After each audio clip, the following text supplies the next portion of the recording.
to the Kennedy Events Podcast, where we feature top marketing, communications, and future of work leaders and share their biggest takeaways and insights. We love these conversations and hope you will too. Let's get started.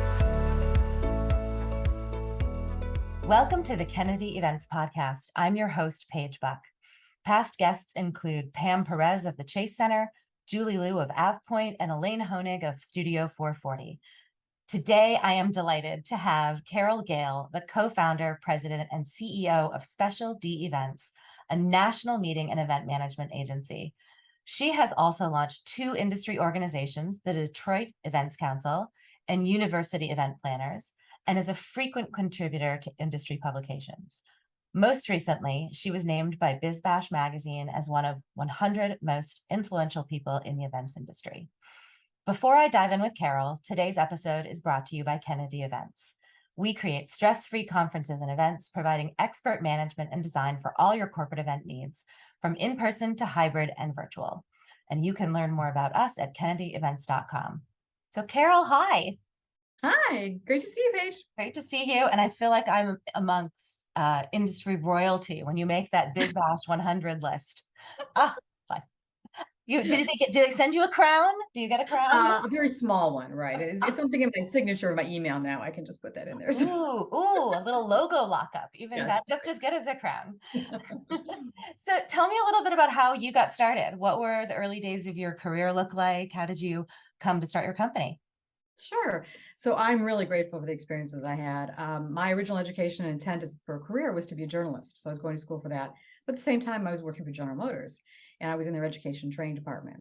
And somehow, by process of elimination, I got to be the one that started coordinating the new dealership training program, which was a 8-week program across a 12-month period that would allow dealership sons and daughters, essentially, the folks that own the dealerships would send their sons and daughters to this course to learn how to run the family business. So with the wonderful resources that General Motors had, I was coordinating all these world-class business speakers that would come in for 8 weeks and teach us, because I was in the back of the room, teach us how to run a business. So at some point, I figured out that I should do something with this education. And then I also figured out that I loved planning events. So I was planning these training sessions. So I combined the two and started my own agency. And GM was my first client. So. Oh my gosh, what an awesome origin story. And you hit on something that's like to me, an unexpected bonus of being in this field, which is like all of the education you pick up when you're in the back of the room. Yes. And we're great people to have at a party, right? Because we know a little bit about everything and we can talk about those things. We've heard things in the halls, it's great. So yes. Good party guest in that regard, bad party guest in the, you notice everything and you can't enjoy yourself because you're bussing the tables. Exactly. We're bad wedding guests. Totally. Yeah. So then what were the early days of launching Special D like?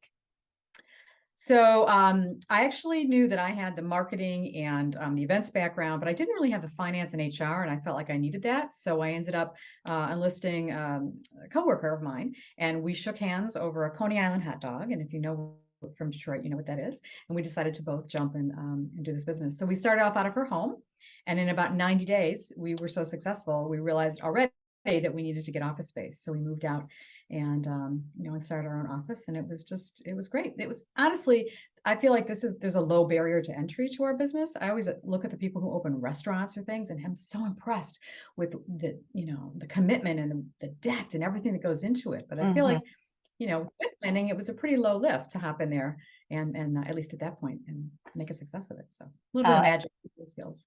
I think you are 100% right in that. I mean, my business partner will say this was at my dining room table and it was because she and I used to share a landline between us and sit across from a table together in the very early days.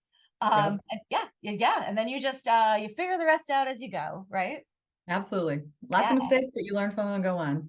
What are some big milestones or turning points between then and now for you? The biggest one that comes to mind is when 2007, 2008 came around and we had the recession. We realized that events were going to be one of the first line items to go on our clients' budgets. So we wanted to make sure that we would endure. And we decided to create a division of our company called the Anniversary Company, in which we focus specifically on our clients' corporate milestones. So when they hit 50, 75, 100. Oftentimes there is a celebratory event in, as part of that, honoring that milestone, but there's also a lot of other things you can do from marketing, communications, standard. And so we figured that if a company may decide not to do their holiday event or their employee party, but if they're 100 years old, they're still going to do something in that recession. And that really kept us alive during that time. And we still do specialty projects through the Anniversary Company, which are really interesting. That is brilliant. And I wonder, did that creative mindset of like making something marketable that would sustain you, I bet that also served you really well when the pandemic hit and we all had to go, now what? All over again. Yes, because I was very fortunate to get the PPP funds, and I used those to sort of bring everybody back.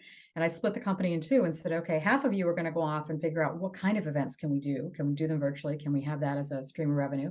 And the other half can say, how are we going to build the Anniversary Company? And what can we do? Because again, even though there was a pandemic, if your organization is, celebrating its centennial, there's going to have to be something. So absolutely, we use both of those routes to find our pathway through the pandemic. That's amazing. That's really great. And so it sounds to me like I was about to say, who do you learn from in this world? And you're, many, many places you draw from. But it sounds like one opportunity you have is learning from your team, like giving them a place to go direct their energy and bring you back ideas and solutions. 100%. I never want to be the smartest one in the room because we're not going to go forward, right? I need a lot of diverse opinions, a lot of diverse backgrounds. So absolutely, that's our path forward. Right before we started recording, we were talking about core values. What are your core values at Specialty? Collaborative, accountable, empathetic, and roll with it. And roll with it is everyone's favorite. I mean, as a planner, because that's what we do, right? So people love that one. I love it. So how do some of those play out? I guess the question I'm always really curious about is how do you think those resonate for your clients? Like where they come into play for your clients?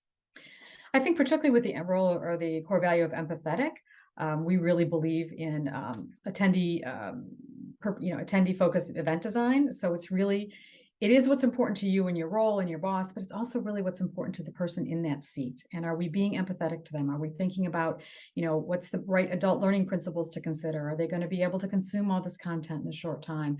Is this the right location, the timing, and really focusing on the attendee perspective? And I think at the end of the day, that's going to make that a better event and more successful for you or your organization. So empathetic is one I think that translates really well to our clients, and certainly roll with it. Yeah. Right?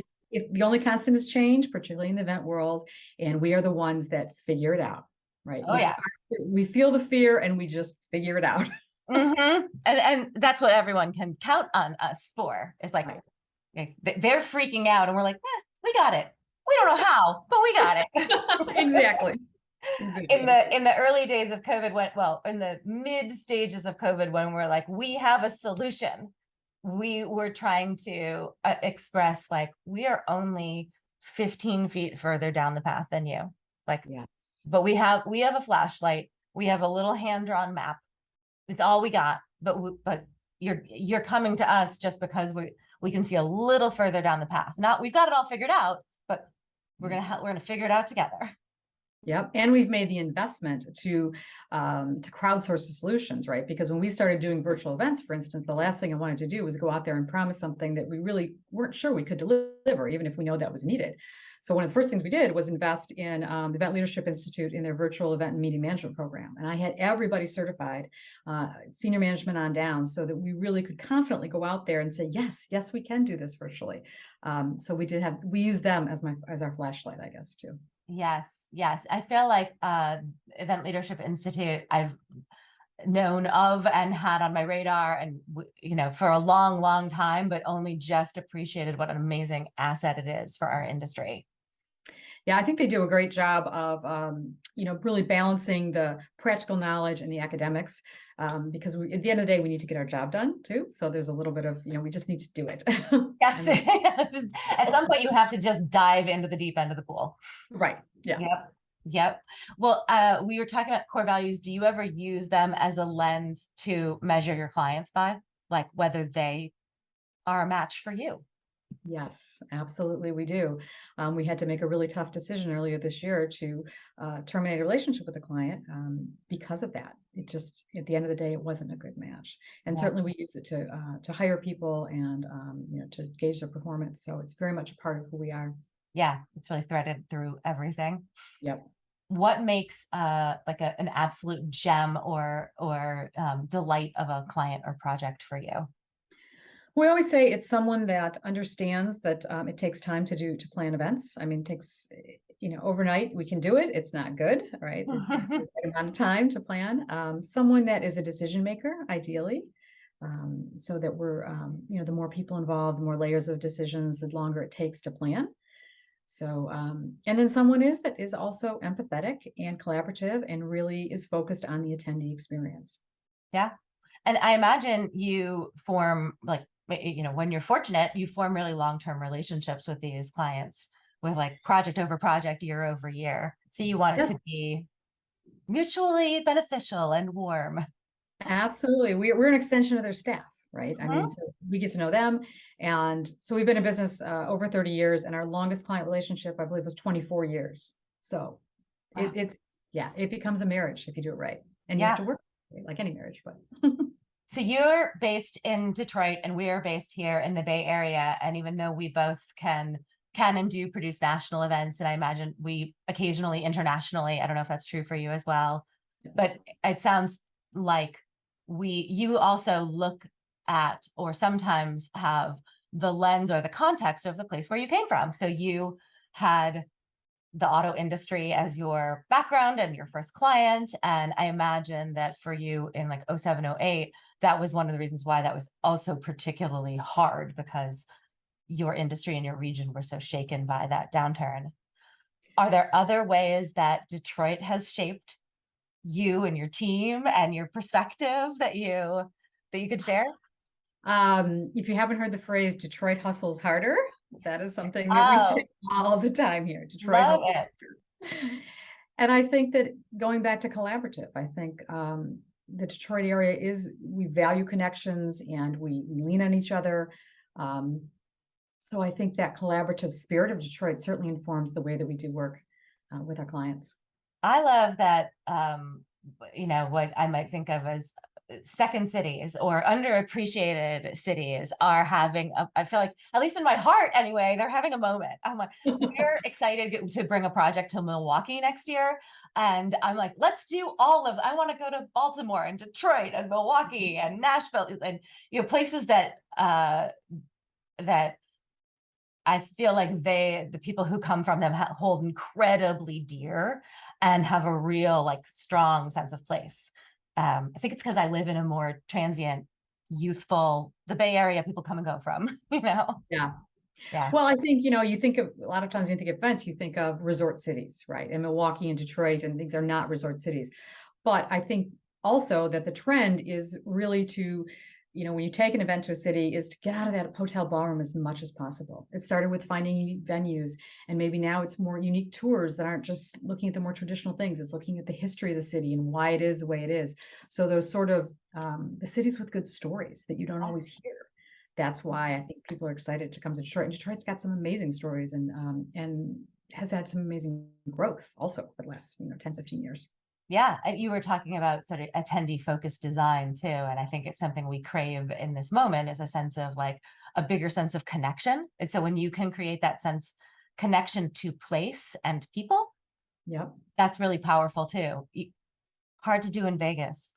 Yes, it is. It's a different animal out there, right? Hard to do in Vegas. I made the mistake of trying to walk between two properties in Vegas, and it was regrettable. Right. Yeah. So you're an industry leader, Carol, and you're making lists and you're sharing your expertise. What do you most enjoy sharing and teaching with others in our space? I think bringing people together around a common goal. I know that sounds kind of generic, but the whole concept behind the Detroit Events Council was that let's create a group of people who are really interested in moving the Detroit's events industry forward. We all, at the end of the day, whether we're a caterer, an event planner, a production company, we all want people to leave the city with a great impression of us and what we can offer. So let's talk about that as an industry. And so we've done that. But there are a couple of examples recently of things that I'm kind of trying to cook up where I just, I'm a big fan of collaboration overall, right? There's enough business for all of us. There's just, I'd rather just learn from each other and take those opportunities. So I love any opportunity to bring those people together in a room that might not normally be together, right? Yep. I like to say that, you pointed out, like, you never want to be the smartest person in the room. Well, I spent the first 20 years of my career thinking I had to pretend to be that, like, not the smartest, but incredibly smart, got it all together, don't need to ask any questions. And then the second 20 years of my career and the rest of my life will be undoing that, like, perfectionistic tendency and saying, like, I don't know, Carol, do you know? Who else might know? How can I learn? And I get a lot of joy from that. And it's like, it's a balm against the, my more knee-jerk behavior of like, no, I know. Absolutely, because you're trying to prove yourself, right? At first. Yes. And I think the pandemic probably pushed that a little bit as well, because we're all admitting we don't know the answer. Let's figure it out together. Right. So. Yeah, it's powerful when you can also be like, and no one has all of the answers. Like, and if they say they do, you can look at them sideways. Right. Exactly. Yeah. So tell me some of the things are there specific things you're curious about and really want to learn from others right now? I'm really interested in this whole, I don't know if you saw the news in the last couple of weeks about AI, and there's a specific tool out there for that now. GPT, is that what we're talking about? I think that's very interesting. I'm a writer by trade, or by originally, and the idea that this could be used to draft articles and also then event briefs and event communications, and that is very fascinating to me. Fascinating and distressing and exciting all at once. Right, all at once. So I'm curious to see how it's going to go. Yes. Yeah, me too. We've also spoken a little bit. I am very curious and ready to say I don't have the first idea as a white cis woman how to encourage, inspire, collaborate with, and bring in much more diverse voices and backgrounds. I am inspired whenever I get to be in the room with people who don't look like, sound like, or come from the same places as me. And I would like to ask them, how can we make space for you in this industry? Because I don't think there are enough of them. 100%. I know you and I have had those conversations. I think it has to start at like even the high school level. When I was in high school, I had no idea event planning was a career. I still think there's a big gap there today. And really getting that down to high schools in all areas of the country and really bringing that as an option, and then carrying it through to where are the programs that are being offered right now in colleges? Are they only being offered in, in our case, white sort of rural, communities? I mean, our colleges are like mid-state. We have a wonderful university in Detroit called Wayne State University, and there's no mention of event planning on there, as a course. So I think it's just carrying it back as far as we can go and then bringing people along. I think that's a really good instinct. And often I think, it's like we are and aren't a niche. As you said, like the barrier to entry is really low, but broadly it kind of gets wedged under hospitality and hospitality management. And, you have to dig pretty deep beneath like hotel management to get there. And that's where we see it being taught in our region. Yeah, or PR. That's oftentimes that too, right? And there's a lot of different. It should be in education training. It should also be in that realm too. Are you training people? How are you setting that up? So a lot of different ways into the park, but we need to make sure that all those ways are, that they're obvious to people and they're comfortable for people. And as you say that about PR, there's a place that is even more glaringly uniform. Whenever we are working with PR teams, it is a 99% female, 80% blonde, all white all the time, and it's it's very much like I can't distinguish the Britneys from the Kelseys, from the from the Right. Ambers. There are 5 of each of them. And our audiences don't look like that. So how can we possibly be leading them and helping them to gather when we don't have that diversity on our side? It's a Right. problem. We have, and I wonder if you do as well, maybe 20% of our clients are in the nonprofit sector. And that's where I am delighted to be in the room with much more diversity and inclusion. And it's what I look to. That's when I love being in the back of the room and soaking everything up as a sponge now. How are you doing this? Yeah. Where are some parallels? We see it in our corporate clients too. We see far more diversity. I was just reading something the other day about the number of chief diversity officer positions. I feel like they said something like has gone up 60% in the last, 5 years or something. So we see it in corporate, we see it in nonprofit. We don't see it on the agency side of events agencies. Right, right. So Well, why? and it's challenging, I think, for really small businesses to move the needle in the same way. I mean, this is maybe a horrible parallel, but in the same way that we know that like we're not going to fix climate change by like the recycling that we're doing at home.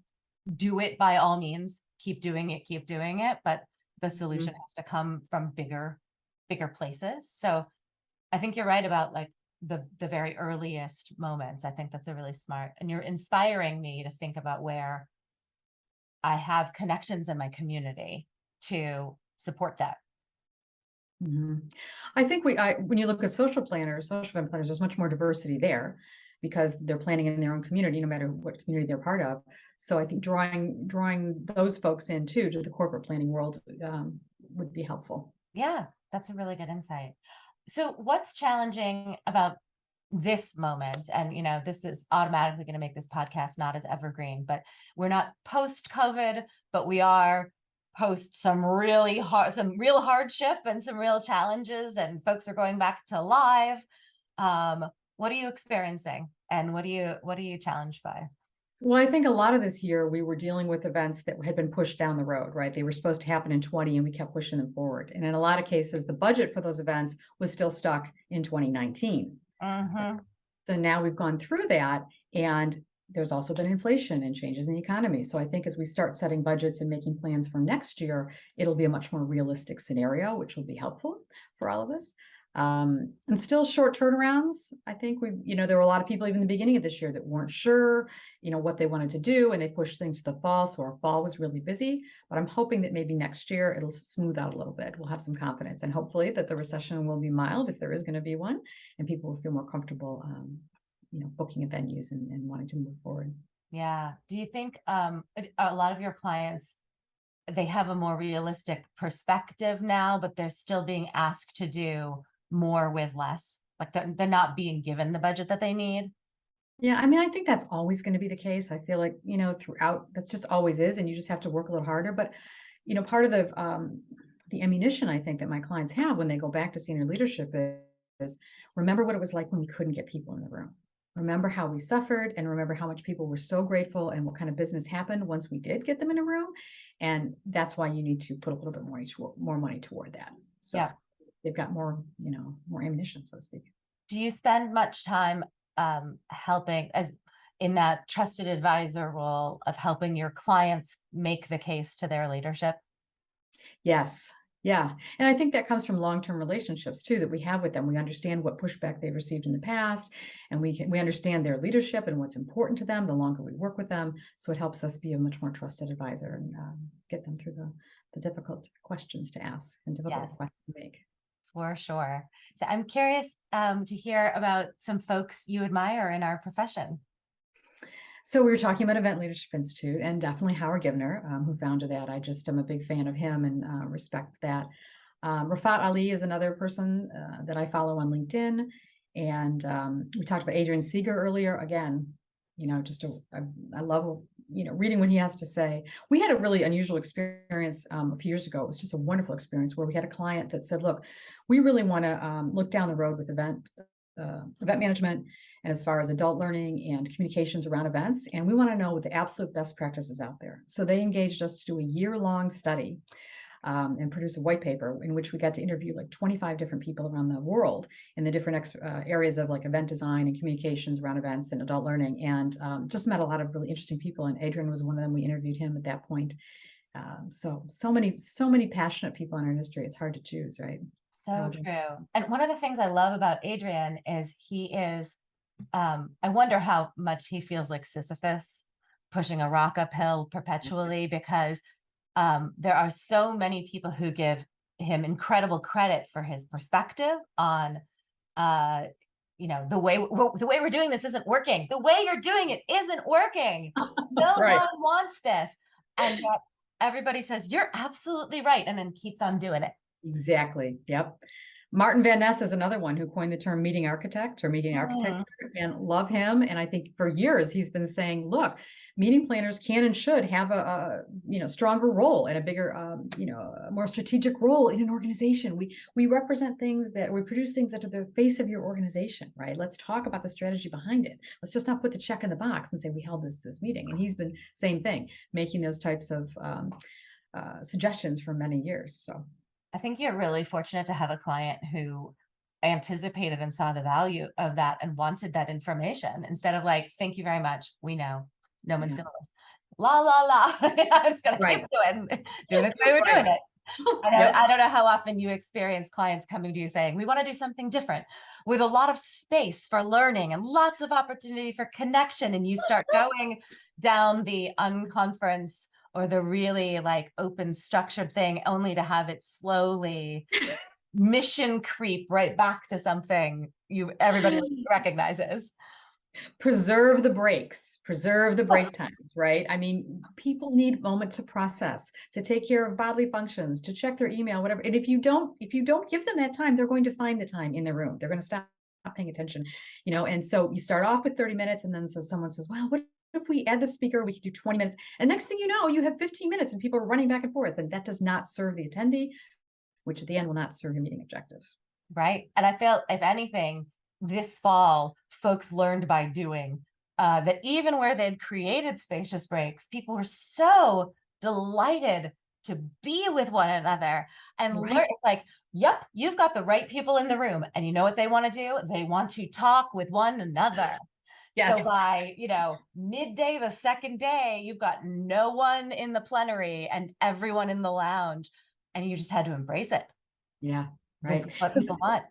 Yeah. Those hallway conversations, right? I mean, they're so valuable, and even more so now. But I also think it's a real shame if there are some people that come to your event and end up having gone to those sessions and done what you asked them to do, but somehow we're so introverted they didn't participate in those, and they walk out at the end of the 2-day conference and they've really not connected with anyone. That's our fault. That's on us to make sure that, just because you're not happy in a cocktail situation and chatting and whatever, there's other ways to engage, and let's find those so that everyone walks away having a positive experience. Well, look at that. That comes back to your empathy core value. You're like looking after the whole of the attendee experience. Yep. And I think especially the introverts. I'm like, I recognize myself in that. I heard a panel recently where a woman said, I hate networking events. I need this to grow my business, but you will find me in the bathroom. You will find me slipping off to the bathroom. And I'm like, I've made friends in the bathroom. How can we facilitate that, Carol? Like, those are the opportunities. Absolutely. Right. There are ways. That's right. Oh, well, thanks so much for your time today. I'm going to close us out. I have been delighted to be speaking with Carol Galle, who is the co-founder, president, and CEO of Special D Events. Thank you, Carol. Thanks for having me. Thanks for listening to the Kennedy Events Podcast. Come back next time and be sure to click subscribe to get future episodes.